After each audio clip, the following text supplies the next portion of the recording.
പ്രിയപ്പെട്ട സഹോദരങ്ങളെ, ഈ ക്ലാസ്സിലേക്ക് നിങ്ങളെ വീണ്ടും സ്വാഗതം ചെയ്യുകയാണ്.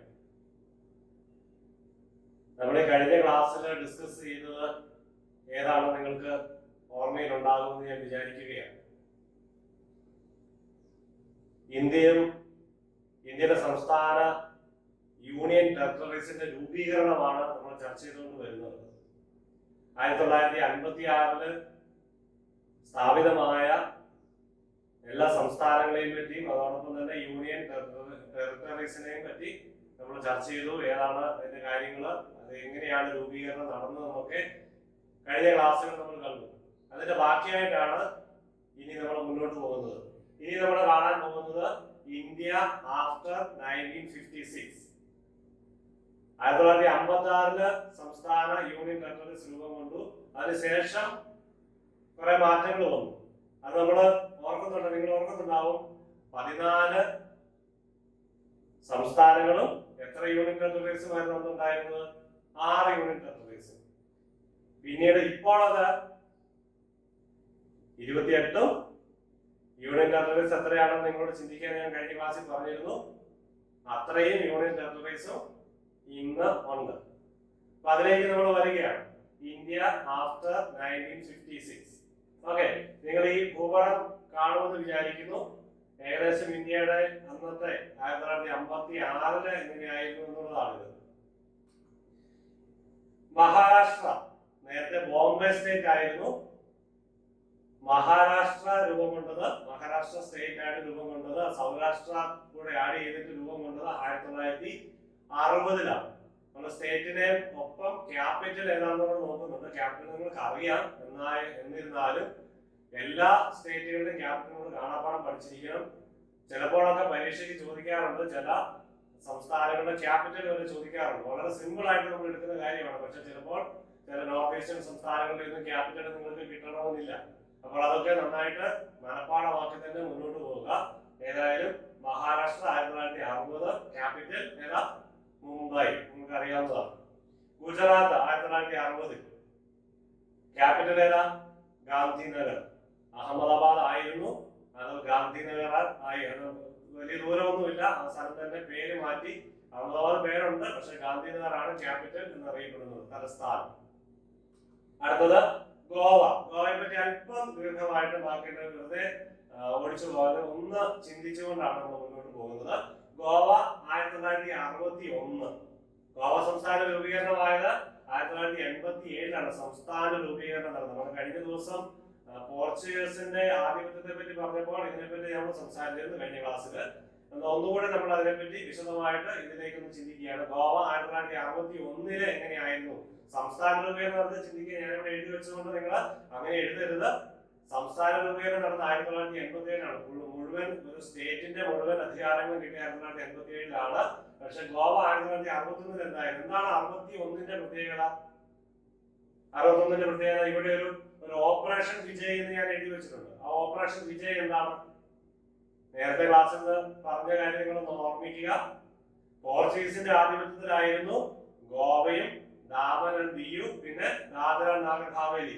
അപ്പൊ ഇത്രയും പോർച്ചുഗീസിന്റെ അടിമത്തത്തിലായിരുന്നു.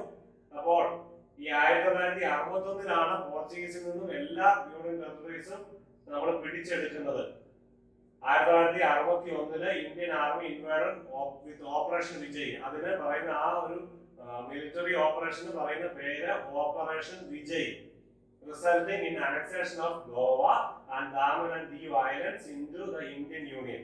ദാദ്ര ആൻഡ് നാഗർ ഹവേലി എന്നാണ് ഇന്ത്യൻ യൂണിയനിൽ ലയിച്ചു ചേർന്നത് പോർച്ചുഗീസ് ആധിപത്യത്തിൽ നിന്നും 1954. ഇവിടെ ഗോവയും ദാമൻ ദിയുവും 1961 ഓപ്പറേഷൻ വിജയിലൂടെ ഗോവ എല്ലാം with Daman Diu union territory of India. അപ്പോൾ 1961 Goa along with Daman and Diu union territory ആയി മാറി. 1961 1987 May 30 union territories was split and Goa was made India's 25th state with the Daman Diu remaining union territory. ഗോവയും ദാമൻ ദിയു ഒരുമിച്ച് ഒരു യൂണിയൻ ടെറിട്ടറി ആയിരുന്നത് Daman ദിയുവിനെ union ടെറിട്ടറിയായി നിലനിർത്തിക്കൊണ്ട് ഗോവ സംസ്ഥാനം 1987 May 30 രൂപീകരിക്കപ്പെട്ടു. ഇനി പോർച്ചുഗീസ് ഇന്ത്യയെ പറ്റി ഒന്ന് നമുക്ക് ഓടിച്ചു നോക്കി പോവാം. The first Portuguese Vasco da Gama reached Calicut on 20th May 1498. നമുക്കറിയാവുന്ന കാര്യമാണ്, ഇന്ത്യയിലെ വിദേശ സാന്നിധ്യം ആരംഭിക്കുന്ന ശക്തമായ സാന്നിധ്യം വാണിജ്യ താല്പര്യത്തോടുകൂടി ആരംഭിച്ച് അത് കൊളോണിയൽ ഭരണത്തിലേക്ക് കടന്നു വന്നതിന്റെ ആരംഭമാണ് ഈ വാസ്കോ ഡ ഗാമയുടെ വരവ്. അത് നമ്മുടെ കോഴിക്കോട് ജില്ലയിലെ കാപ്പാടം സ്ഥലത്ത് അറിയാം. എന്നായിരുന്നു 1498 മെയ് 20 The first viceroy ആരായിരുന്നു? പോർച്ചുഗീസിന്റെ first viceroy Francisco de Almeida established his headquarters in Kochi. 1505 6 കൊല്ലം കഴിഞ്ഞപ്പോഴേക്കും അവരുടെ ഹെഡ്ക്വാർട്ടേഴ്സ് കൊച്ചിയിലേക്ക് മാറ്റി. ആരായിരുന്നു ആദ്യത്തെ വൈസ്രോയി? Francisco de Almada. 1510 ഈ ക്യാപിറ്റൽ എങ്ങോട്ടേക്ക് ഷിഫ്റ്റ് ചെയ്തു? ട്രാൻസ്ഫർ ചെയ്തു, ഗോവയിലേക്ക് മാറ്റി. നിങ്ങൾ നോക്കണം, ആ കൊളോണിയൽ ഭരണത്തിലേക്ക് അല്ലെങ്കിൽ വാണിജ്യത്തിന് വന്നവര് ഭരണത്തിലേക്ക് കടക്കുന്നതാണ് നമ്മൾ കാണുന്നത്. ആരംഭത്തിൽ തന്നെ അവരുടെ ലക്ഷ്യമാർഗ്ഗങ്ങൾ നോക്കുക. അവരുടെ ക്യാപിറ്റൽ കൊച്ചിയിലേക്ക് മാറ്റി. കൊച്ചിയിൽ നിന്നും 5 കൊല്ലം കഴിഞ്ഞപ്പോൾ 1510 ഗോവയിലേക്ക് മാറ്റി. ഗോവയായി അവരുടെ ആധിപത്യത്തിന്റെ തലസ്ഥാനമായിട്ട്, ക്യാപിറ്റലായിട്ട് ഗോവ മാറുകയാണ്. 1947 ഈ പോർച്ചുഗീസിന്റെ എങ്ങനെയായിരുന്നു? ഗോവ ഉണ്ടായിരുന്നു, ദമാവോ which included inland enclaves of Dadra, Nagar Haveli and Diu. അങ്ങനെയായിരുന്നു 1947 പോർച്ചുഗീസ് എൻക്ലേവ്സ്.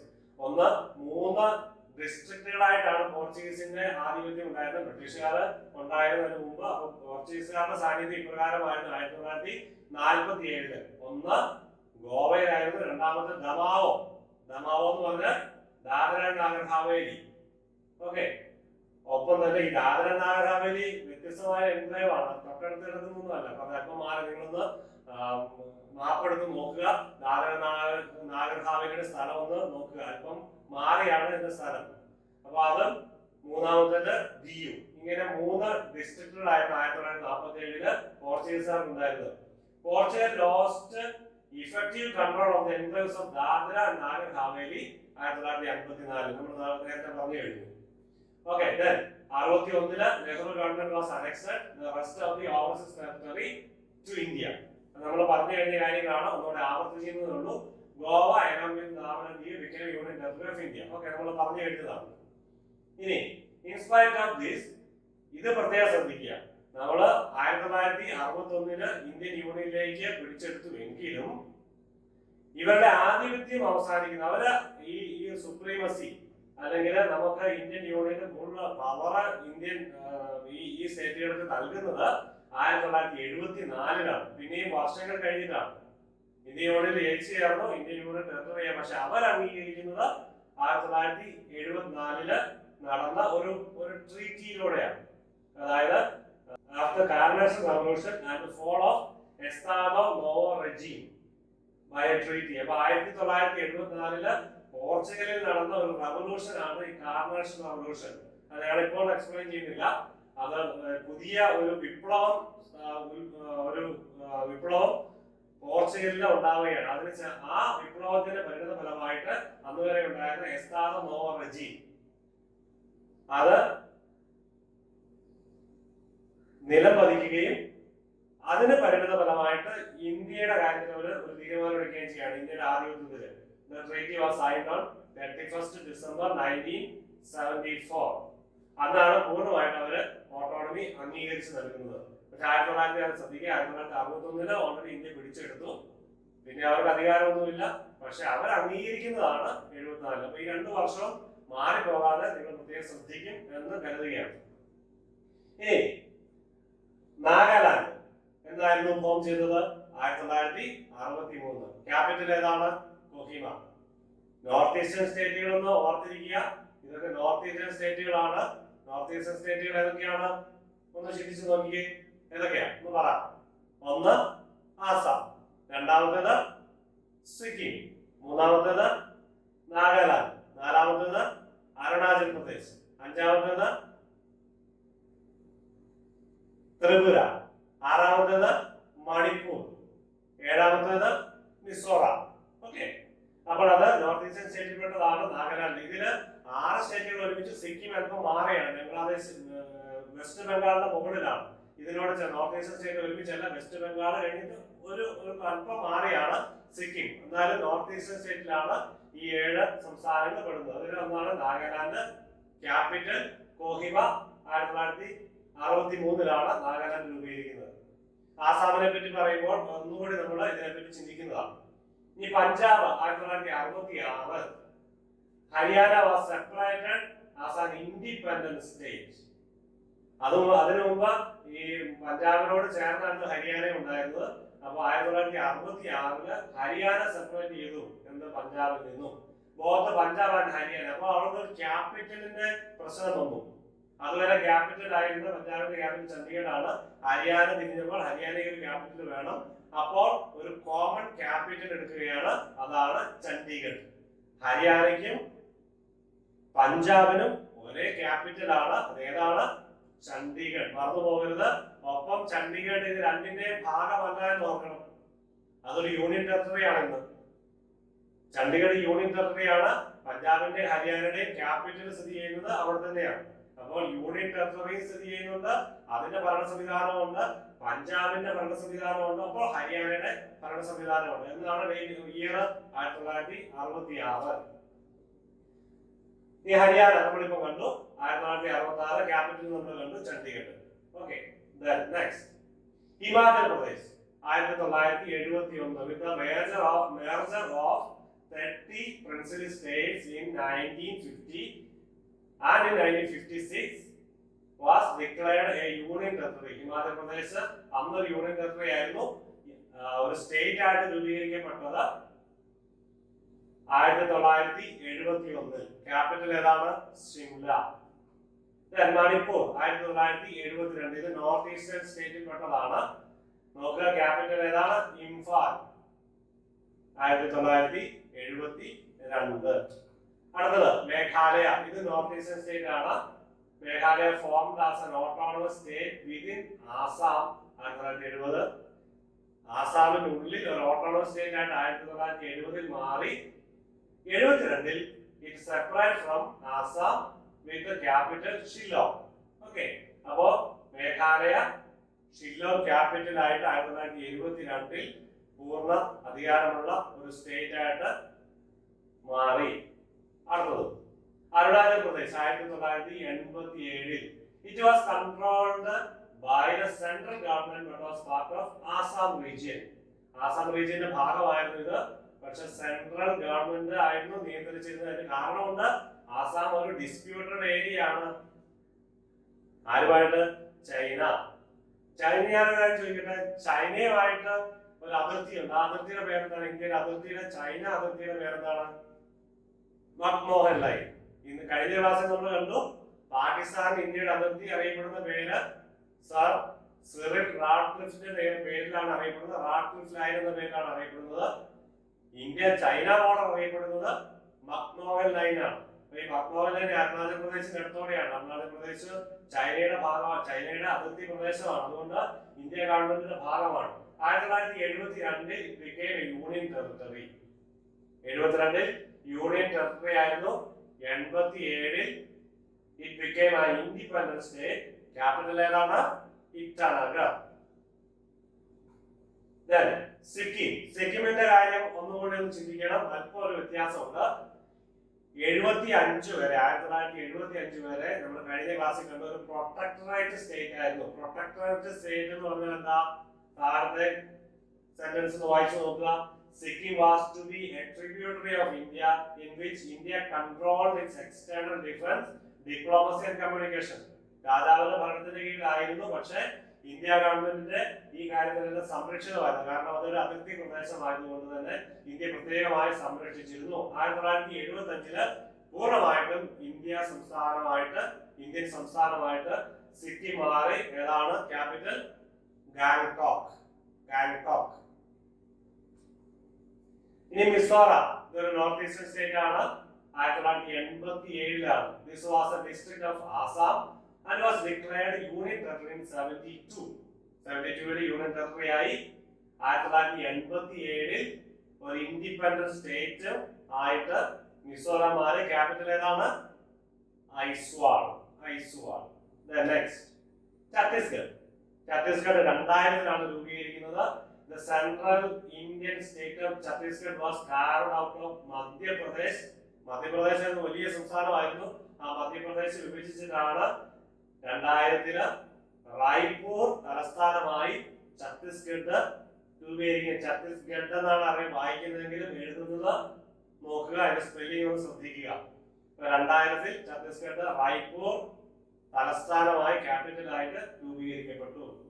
അടുത്തത് ജാർഖണ്ഡ്. അതും 2000 രണ്ടും ഛത്തീസ്ഗഡും ജാർഖണ്ഡും ഒരേ സമയത്താണ് രൂപീകരിക്കുന്നത്.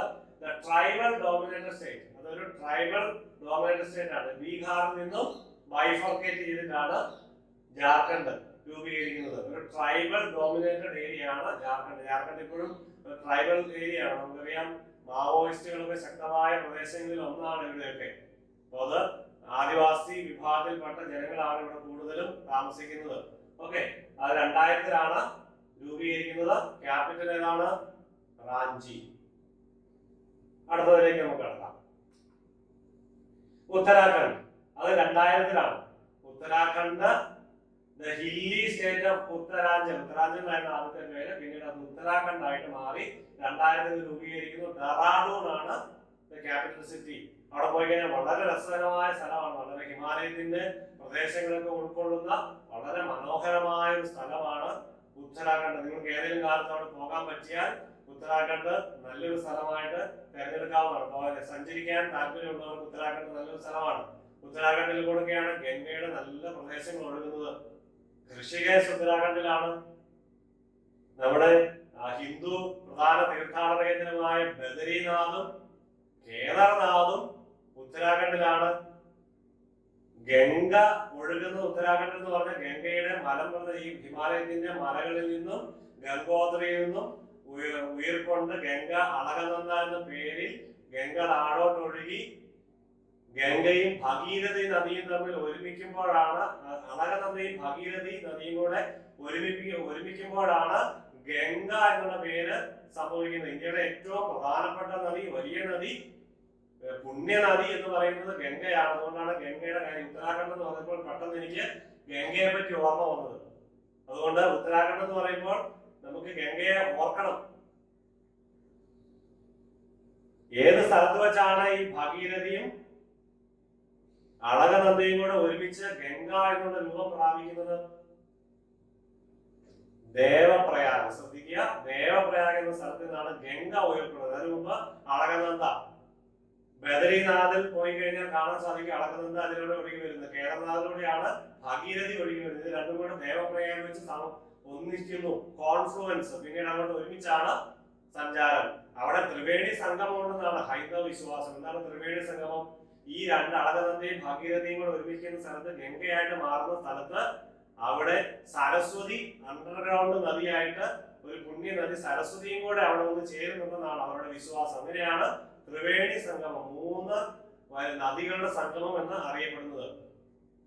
ഈ ഗംഗ പിന്നീട് താഴോട്ടൊഴുകി വളരെ പ്രധാനപ്പെട്ട ഒരു തീർത്ഥാടന കേന്ദ്രത്തിൽ, ഹൈന്ദവ തീർത്ഥാടന കേന്ദ്രത്തിൽ എത്തും, ഋഷികേശ്. അത് കഴിഞ്ഞിട്ട് താഴോട്ടൊഴുകി ഹരിദ്വാറിലെത്തും. ഹരിദ്വാർ കഴിഞ്ഞു കഴിഞ്ഞാൽ പിന്നെ ഗംഗയുടെ നിലപാട് മാറി. ഗംഗ താഴോട്ടൊഴുകുന്നു മാറി സമുദ്ര പ്രദേശങ്ങളിലൂടെയാണ് പിന്നീട് ഒഴുകുന്നത്. ഗംഗ അത്രയും ഹരിദ്വാർ വരെ വളരെ ശുദ്ധമായ ജലമാണ്. അതിനുശേഷമാണ് ഗംഗ മലിനപ്പെടുന്നത്. പിന്നീട് അത് യമുനയായിട്ട് ചേരുന്നുണ്ട്. ഗംഗയുടെ കാര്യം പറഞ്ഞപ്പോൾ ഞാൻ അതുകൂടെ കണക്ട് ചെയ്ത് പറയുകയാണ്. യമുനയായിട്ട് ഗംഗ ചേരുന്നുണ്ട്. എവിടെ വെച്ചാൽ യമുനയായിട്ട് ഗംഗ ചേരുന്നത്? അവിടെയും ത്രിവേണി സംഗമം ഉണ്ടെന്ന് വിശ്വസിക്കപ്പെടുന്നുണ്ട്. അവിടെ 12 വർഷത്തിൽ ഒരിക്കൽ നടക്കുന്ന കുംഭമേള നടക്കുന്ന ഒരു സ്ഥലം കൂടിയാണ്. എവിടെയാ? അടുത്ത കാലത്ത് അതിന്റെ പേര് മാറ്റിയിട്ടുണ്ട്, അലഹബാദ്. അലഹബാദ് അതിന്റെ പേര് മാറ്റി. ആ പേര് ഏതാണെന്ന് നിങ്ങളൊന്ന് മനസ്സിൽ കരുതുക, ഓർത്തെടുക്കുക. ഞാനിപ്പോ അത് പറയുന്നില്ല, നിങ്ങളുടെ പഠനത്തിലേക്ക് വിടുകയാണ്. എന്താണ് അതിന്റെ പുതിയ പേര്? ഈ ഗംഗയും യമുനയും തമ്മിൽ ഒരുമിക്കുന്ന സ്ഥലം. അത് ത്രിവേണി സംഗമമാണ്. 12 വർഷത്തിൽ ഒരിക്കൽ നടക്കുന്ന കുംഭമേള അവിടെ നടക്കുന്ന സ്ഥലമാണ് അപ്പോൾ ആ സ്ഥലത്തിന്റെ പുതിയ പേര് എന്താണ് എന്ന് നിങ്ങളൊന്ന് ചിന്തിക്കുക. ഓക്കെ, അപ്പൊ ഉത്തരാഖണ്ഡിനെ പറ്റി പറഞ്ഞപ്പോഴാണ് ഞാൻ ഇത്ര കാട് കയറി പോയത്. ഗംഗയെ പറ്റി പറയുന്നത് അവിടെ അത്ര നല്ല പ്രദേശമാണ്. കുറച്ചു കാലം മുമ്പ് അവിടെ വലിയ ലാൻഡ് സ്ലൈഡ് ഒക്കെ ഉണ്ടായത് ഓർക്കുന്നുണ്ടാവും. ഗംഗയില് ഒത്തിരി ആൾക്കാർ മരിക്കുകയും ബദ്രിനാഥും കേദാർനാഥിൽ പോയ അനേകം പേര് മരിക്കുകയും ചെയ്ത ലാൻഡ് സ്ലൈഡിങ് ജൂൺ മാസത്തിലാണ് തോന്നുന്നു അതിന്റെ വാർഷികം. ഓക്കെ, അപ്പോൾ ഇത് ഈ പ്രദേശമാണ്. 2000 ഉത്തരാഖണ്ഡ് ഉത്തരാഞ്ചൽ എന്ന പേര് 2000 വന്നു. 2007 ഉത്തരാഞ്ചൽ മാറി ഉത്തരാഖണ്ഡ് എന്ന പേര് രൂപീകരിച്ചു. ഡെറാഡൂൺ അതിന്റെ തലസ്ഥാനം. Okay, next Telangana. നമുക്കറിയാവുന്ന സംസ്ഥാനമാണ്. ഹൈദരാബാദാണ് ക്യാപിറ്റൽ. 2014 ആന്ധ്രാപ്രദേശിൽ നിന്നും ബൈഫോർക്കേറ്റ് ചെയ്തിട്ടാണ് തെലങ്കാന എന്ന സംസ്ഥാനം രൂപീകരിക്കപ്പെടുന്നത്. 2014. ഇനി Andhra Pradesh formally known as Andhra state. കഴിഞ്ഞ ക്ലാസ് നമ്മൾ ആന്ധ്ര സ്റ്റേറ്റിന്റെ രൂപീകരണം, പോറ്റി ശ്രീരാമന്റെ ഹങ്കർ സ്ട്രൈക്കും അദ്ദേഹത്തിന്റെ മരണവും അതിനുശേഷം വരുന്ന പ്രക്ഷോഭങ്ങളൊക്കെ നിങ്ങളുടെ മനസ്സിലേക്ക് കൊണ്ടുവരിക. ഇപ്പോൾ ആന്ധ്രാപ്രദേശ് എന്ന പേര് വരുന്ന 1956 അപ്പൊ അത് നമ്മൾ നേരത്തെ കണ്ടിരുന്നു. 1956 രൂപീകരണം നമ്മൾ കണ്ടിരുന്നു. 56 രൂപീകരണം പിന്നീട് ഒന്നുകൂടി ഞാൻ ആവർത്തിക്കുന്നതാണ്, നിങ്ങൾക്ക് ആവർത്തനം തോന്നണ്ട. മുമ്പ് ഇത് പറഞ്ഞിട്ടുണ്ട്. 1956 ഈ സ്റ്റേറ്റ് രൂപീകരിക്കപ്പെട്ടതാണ്. 2014 തെലങ്കാന രൂപീകരിക്കുന്നു. ക്യാപിറ്റൽ നോക്കുക, ഹൈദരാബാദ് ആണ്. ഹൈദരാബാദ് മാറി അമരാവതിയിലേക്ക് മാറിയാണ്. അമരാവതി തീർത്തും ഒരു പുതിയ പട്ടണമാണ്. പുതിയ പട്ടണം ഡെവലപ്പ് ചെയ്യണം. എല്ലാ സിസ്റ്റം, എല്ലാ പ്ലാനിങ്ങോട് കൂടി അമരാവതി പുതിയ പട്ടണമായിട്ട്, പുതിയ ആന്ധ്രാപ്രദേശിന്റെ ക്യാപിറ്റൽ ആയിട്ട് ഡെവലപ്പ് ചെയ്യാണ്. വലിയൊരു പാടം, അതിന് ബിൽഡിംഗ് കൺസ്ട്രക്ഷൻ, നല്ല പ്ലാനിങ്ങോട് കൂടി അമരാവതി സൃഷ്ടിക്കപ്പെടുകയാണ്. നല്ല പ്ലാനിങ് സിറ്റി ആയിട്ട് അമരാവതി അറിയപ്പെടുമെന്നുള്ളത് തീർച്ചയാണ്. കാരണം ഒരു സാധാരണ ഒരു നഗരം ഡെവലപ്പ് ചെയ്യുന്ന പോലെ അല്ല, ഇത് നഗരം പ്ലാൻ ചെയ്തിട്ടാണ് ഇത് നിർമ്മിക്കുകയാണ്. അപ്പോൾ അത് അമരാവതിയാണ് ആന്ധ്രാപ്രദേശിന്റെ ക്യാപിറ്റൽ. ആസാം 1950 രൂപീകരിക്കുകയാണ്. ദിസ്പൂർ ആണ് ക്യാപിറ്റൽ. ആസാമിനെ പറ്റി നമ്മൾ ഒന്ന് അല്പം കൂടി ഒന്ന് ചിന്തിക്കുകയാണ്. ഇവിടെ ശ്രദ്ധിക്കുക.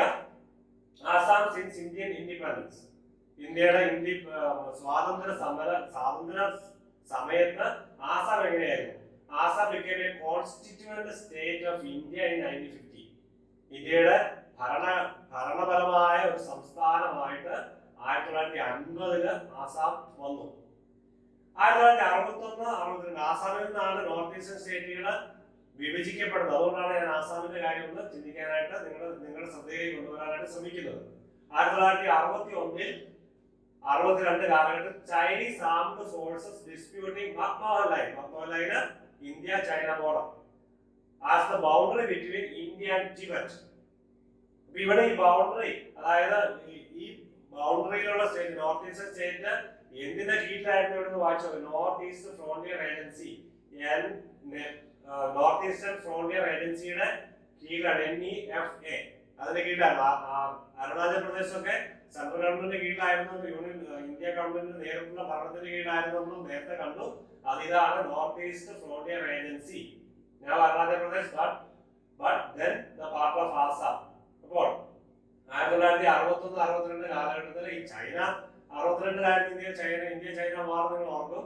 ആ കാലഘട്ടത്തിൽ ഇവിടെയായിരുന്നു ഏറ്റവും കൂടുതൽ സംഘർഷഭരിതമായ അന്തരീക്ഷം. കാരണം അരുണാചൽ പ്രദേശ് ചൈനയുടെ ഏറ്റവും അടുത്ത് കിടക്കുന്ന അതിർത്തി പ്രദേശമാണ്. 1962 ഡിസംബറിൽ however they voluntarily withdraw to Tibet. China ഒരു സംഘർഷഭരിത അന്തരീക്ഷത്തിലുണ്ടെങ്കിലും അവിടുന്ന് ടിബറ്റിലേക്ക് മാറും. ടിബറ്റൻ പ്രദേശമാണ്. ആ പ്രദേശത്തേക്ക് ചൈന സൈന്യത്തെ വിഡ്രോ ചെയ്യുകയാണ് ചെയ്യുന്നത്. ഓക്കെ, അപ്പോൾ 1961-62 കാലത്ത് ഡിസ്പ്യൂട്ടഡ് ഏരിയ ആയിരുന്നു. ആസാം ആയിരുന്നു ഈ ഏരിയ. പക്ഷെ നോർത്ത് ഈസ്റ്റേൺ ഫ്രോണ്ടിയർ ഏജൻസിയുടെ കീഴിലായിരുന്നു. അതങ്ങനെയാണ് അറിയപ്പെട്ടിരുന്നത്. 62 ഈ ചൈന വിഡ്രോ ചെയ്തു ടിബറ്റിലേക്ക്. Okay, between the early 60s and 70s ശ്രദ്ധിക്കുക, ആസാം വിഭജിക്കപ്പെടുന്ന കാര്യമാണ്. ആസാം മറ്റ് സംസ്ഥാനങ്ങൾ ഉണ്ടാകുന്ന കാര്യം നമ്മളോട് ചർച്ച ചെയ്യാൻ പോകുന്നത്. 1960-70 കാലഘട്ടത്തിൽ, അതിനിടയിലുള്ള കാലത്ത് Assam lost much of his territory. നഷ്ടപ്പെട്ടു എന്ന് പറയുമ്പോൾ ആസാം ഒരു സ്റ്റേറ്റിന് നഷ്ടപ്പെട്ടു എന്നുള്ളൂ, ഇന്ത്യക്ക് നഷ്ടപ്പെടുന്നതല്ല. അങ്ങനെ ചിന്തിക്കരുത്. To new states that emerged from within its borders. അതിനുള്ളിൽ വേറെ സ്റ്റേറ്റുകൾ രൂപീകരിക്കുകയാണ്. 1963 നേരത്തെ നമ്മൾ കണ്ടു നാഗാ ഹിൽസ്, അതെല്ലാം കൂടെ മാറി നാഗാ ഹിൽസ് പെട്ടെന്ന് മാറി ഇന്ത്യയുടെ നാഗാലാൻഡ് എന്ന സ്റ്റേറ്റ് ആയിട്ട് മാറി 63. ഇനി 70 in response to the demand of tribal people of Meghalaya.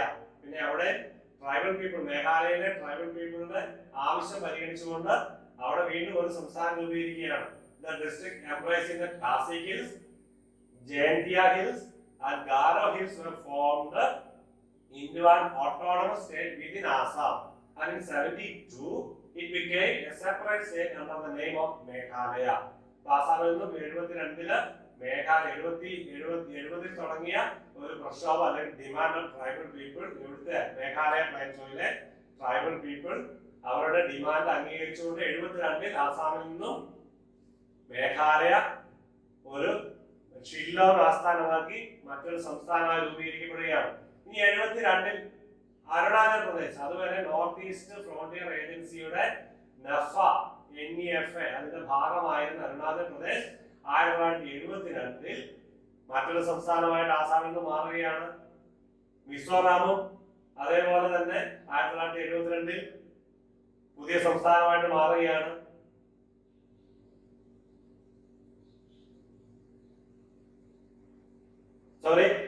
Mizoram ഈ അരുണാചൽ പ്രദേശും 1972-ൽ സംസ്ഥാനമായി മാറുന്നില്ല. നോർത്ത് ഈസ്റ്റ് ആ ഒരു ആസാമിൽ നിന്ന് വേർപെട്ട് പുതിയ ഒരു യൂണിയൻ ടെറിട്ടറീസ് ആയിട്ട് മാറുകയാണ്. പുതിയ 2 യൂണിയൻ ടെറിട്ടറീസ് ആയിട്ട് മാറുകയാണ് 72-ൽ.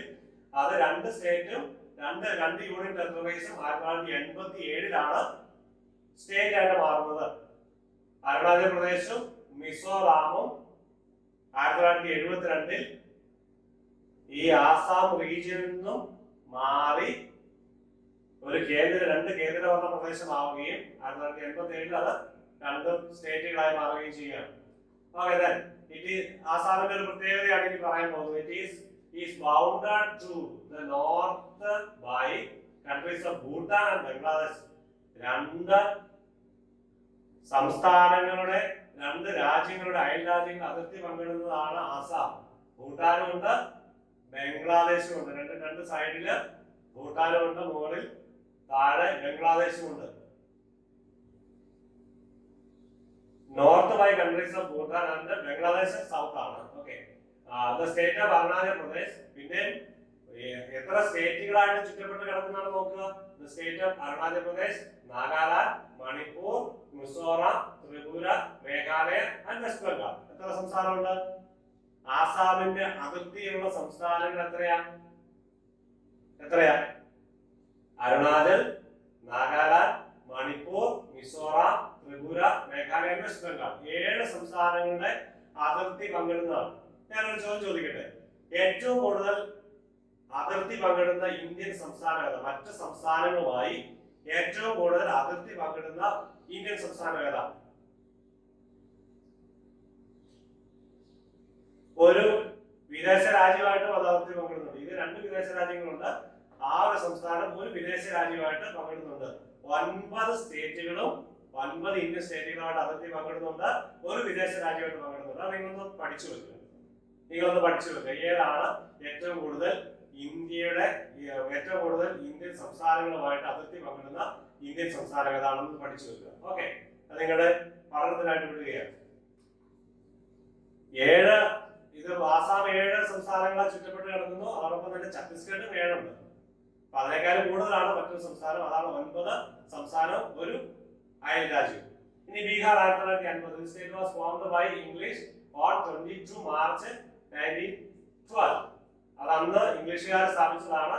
പിന്നീട് 1956 ജനുവരി 20 ഇന്ത്യ റിപ്പബ്ലിക് ആയിരുന്നതിന്റെ 1950-ൽ അതൊരു സംസ്ഥാനമായി. ക്യാപിറ്റൽ ഏതാണ്? പട്ന. ഇത് പിന്നീട് ജാർഖണ്ഡ് അതിൽ നിന്നും ബീഹാറിൽ നിന്നും മാറുന്നുണ്ട്. ഇനി കേരള നിങ്ങൾക്കറിയാം 1986 നേരത്തെ കണ്ടതാണ്.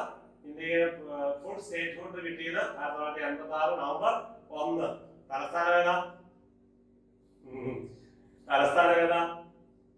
Okay, Karnataka. It was formed as Mysore state. 1954 Mysore state എന്നാണ് അറിയപ്പെടുന്നത്.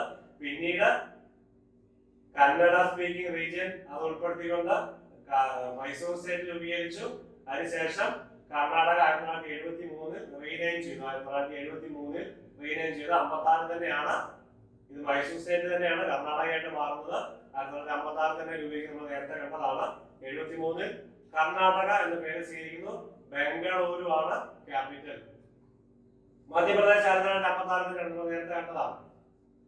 ഓക്കെ, അതിനകത്ത് ഒരു പന്ന ഡിസ്ട്രിക്റ്റിന്റെ പ്രത്യേകത ഞാൻ ഇവിടെ ഒന്ന് എഴുതി വെച്ചിട്ടുണ്ട്. This state is famous for diamond mining. Diamond മൈനിങ്ങിന് ഫേമസ് ആണ് പന്ന ഡിസ്ട്രിക്ട് മധ്യപ്രദേശിലെ. തലസ്ഥാനം ഏതാ? ഭോപ്പാൽ. 2000 ഛത്തീസ്ഗഡ് മധ്യപ്രദേശിൽ നമ്മൾ നേരത്തെ കണ്ടതാണ്. അടുത്തത് ഒഡീഷ 1950. ഒറീസ എന്നുള്ള പേര് ഒഡീഷ എന്നായത് 2011 ഒറീസ സംസ്ഥാനം 1950 തന്നെ ഉണ്ടായിരുന്നു. അത് ഇന്ത്യ സ്വാതന്ത്ര്യം കിട്ടിയത് തൊട്ടടുത്ത് തന്നെ 1950 ഒഡീഷ സംസ്ഥാനം രൂപീകരിക്കപ്പെട്ടു. ഭുവനേശ്വറാണ് തലസ്ഥാനം. ഇനി രാജസ്ഥാൻ 1956 നമ്മൾ നേരത്തെ കണ്ടതാണ്. ജയ്പൂർ ആണ് ക്യാപിറ്റൽ. തമിഴ്നാട് ശ്രദ്ധിക്കുക 1950. തമിഴ്നാടിനെ പറ്റി അല്പം ചെറിയ ഫോണ്ടിലാണ് നിങ്ങൾക്ക് കാണാൻ സാധിക്കുന്ന തരത്തില്ല. ഒന്നോ വലിപ്പം കൂട്ടി നോക്കുക. Tamil Nadu 1950. It was formed as Madras state by government of India. പിന്നീട് ഇതിൽ നിന്നൊക്കെ മാറിയാണ് അല്പം വിഭജിച്ചിട്ടാണ് കേരളമൊക്കെ വരുന്നത്. Okay, as a result of 1956 State Reorganization Act, the state's boundaries were reorganized for a linguistic line. അതനുസരിച്ച് ഭാഷാടിസ്ഥാനത്തിൽ തമിഴ്നാടിനെ വേർതിരിച്ചു.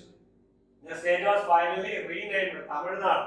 തമിഴ്നാട് എന്ന പേര് മദ്രാസ് സ്റ്റേറ്റ് എന്ന് അറിയപ്പെട്ടിരുന്നത് തമിഴ്നാട് എന്ന പേര് സ്വീകരിച്ചത് 1969 ജനുവരി 14. അന്നത്തെ ചീഫ് മിനിസ്റ്റർ ആയിരുന്ന അണ്ണാദുരൈ.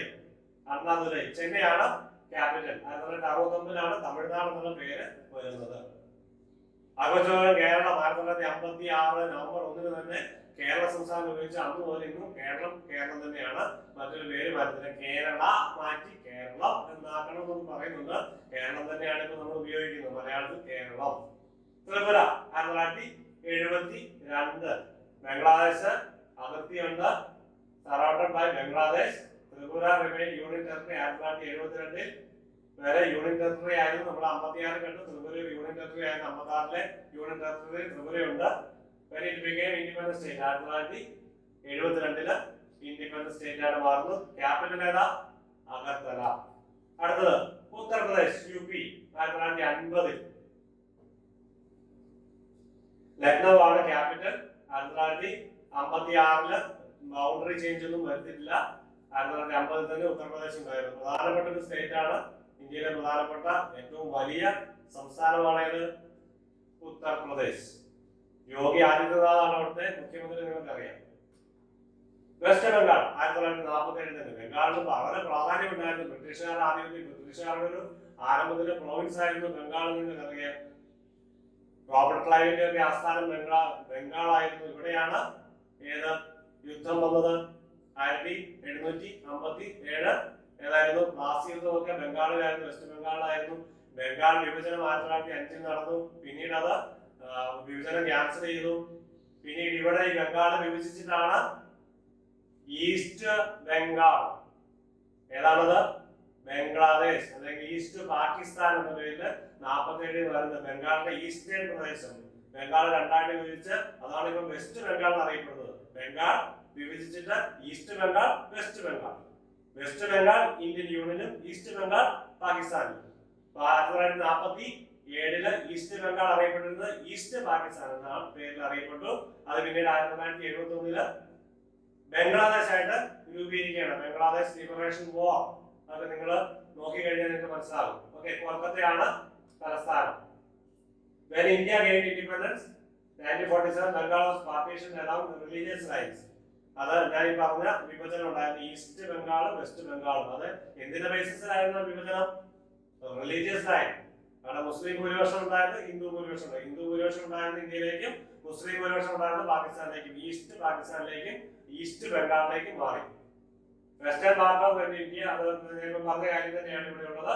1971 ബംഗ്ലാദേശ് ഒരു ഇൻഡിപെൻഡന്റ്, അതായത് ഈസ്റ്റ് പാകിസ്ഥാനിൽ നിന്നും ബംഗ്ലാദേശ്, ഈസ്റ്റ് പാകിസ്ഥാൻ എന്ന ബംഗ്ലാദേശ് 1971 ബംഗ്ലാദേശ് എന്നുള്ള സംസ്ഥാന രാജ്യമായിട്ട് രൂപീകരിക്കപ്പെട്ടു. ഈ പ്രിൻസിലി സ്റ്റേറ്റ് വെസ്റ്റ് ബംഗാളുമായിട്ട് മെർജ് ചെയ്തിട്ടുണ്ട്. നിങ്ങൾ വായിച്ചു നോക്കുക. 1950 princely state of Cooch Behar merge with west Bengal after king Jagaddipendra Narayan had signed the instrument of succession with India. Okay, നമ്മൾ നേരത്തെ കണ്ടതാണ് പ്രിൻസിലി സ്റ്റേറ്റ് രൂപീകരിക്കുന്നത്, ഇന്ത്യൻ യൂണിയനിൽ ലയിക്കുന്നത്. 1955 ഫോർമർ, ഇതൊന്നും ഈ കാര്യം ഒന്ന് ശ്രദ്ധിക്കുക. The former French enclave of Chandernagore which had passed into Indian control after 1950 was integrated into West Bengal. ഇംഗ്ലീഷുകാരുടെ ആധിപത്യത്തിന് കീഴിലായിരുന്നെങ്കിൽ അവിടെ ഒരു ഫ്രഞ്ച്, അതിന് നമുക്ക് അടുത്ത ക്ലാസ്സിൽ നമ്മൾ ഫ്രഞ്ച് എൻക്ലേവ്സിനെ പറ്റി ഒന്ന് കാണുന്നതാണ്. അപ്പോൾ ചാന്ദർ നഗർ ഒരു ഫ്രഞ്ച് എൻക്ലേവ് ആയിരുന്നു. അത് ഈ ബംഗാളിന്റെ അടുത്ത് തന്നെയായിരുന്നു ഉണ്ടായിരുന്നത്. Okay, portions of partition of Bihar were subsequently merged with West Bengal. Okay, നമ്മൾ ഈ ക്ലാസ് ഇവിടെ അവസാനിക്കുകയാണ്. ഇനിയും 8 യൂണിയൻ ടെറിട്ടറീസ് അതിന്റെ ക്യാപിറ്റൽ നമ്മൾ അടുത്ത ക്ലാസ്സിൽ കാണും. ഇപ്പോൾ നമ്മൾ ഇന്നത്തെ ക്ലാസ്സിൽ ചർച്ച ചെയ്തത് 1956 ശേഷം ഉള്ള ഇന്നത്തെ ഇന്ത്യൻ സംസ്ഥാനങ്ങൾ, ഇന്ന് വരെയുള്ള ഇന്ത്യൻ സംസ്ഥാനങ്ങൾ. ജമ്മു കാശ്മീർ ഇതെന്ന് ഞാൻ പറഞ്ഞിട്ടില്ല, ഓർക്കണം, അത് ഇന്ന് സംസ്ഥാനമല്ല. അപ്പോൾ നിങ്ങൾ 28 സംസ്ഥാനങ്ങളെ പറ്റി ഇപ്പോൾ കണ്ടു കഴിഞ്ഞു. 1956 ശേഷം ഇന്ന് വരെ 28 സംസ്ഥാനങ്ങളാണ് ഇന്ത്യയിലുള്ളത്. യൂണിയൻ ടെറിട്ടറീസ് ഇവിടെ നേരത്തെ ചോദിച്ചു, കഴിഞ്ഞ ക്ലാസ്സിൽ ഞാൻ ചോദിച്ച ചോദ്യത്തിന് ഉത്തരം ഇവിടെ തന്നെയുണ്ട്. 8 യൂണിയൻ ടെറിട്ടറീസ് ആണ്. അത് ഏതൊക്കെയാണെന്ന് നിങ്ങൾ അടുത്ത ക്ലാസ്സിലേക്ക് വരുമ്പോൾ ഒന്ന് പഠിച്ചു വെക്കുന്നത് നല്ലതായിരിക്കും. അതുകൊണ്ട് നമ്മുടെ ഈ ക്ലാസ് ഇവിടെ വൈൻഡപ്പ് ചെയ്യുകയാണ്. എന്നെ കേട്ടിരുന്ന നിങ്ങൾക്ക് എല്ലാവർക്കും ഏറ്റവും ഹൃദയപൂർവ്വം നന്ദി പറയുകയാണ്. അടുത്ത ക്ലാസ്സിൽ വെച്ച് നമ്മൾ വീണ്ടും കാണുന്നതായിരിക്കും. നന്ദി.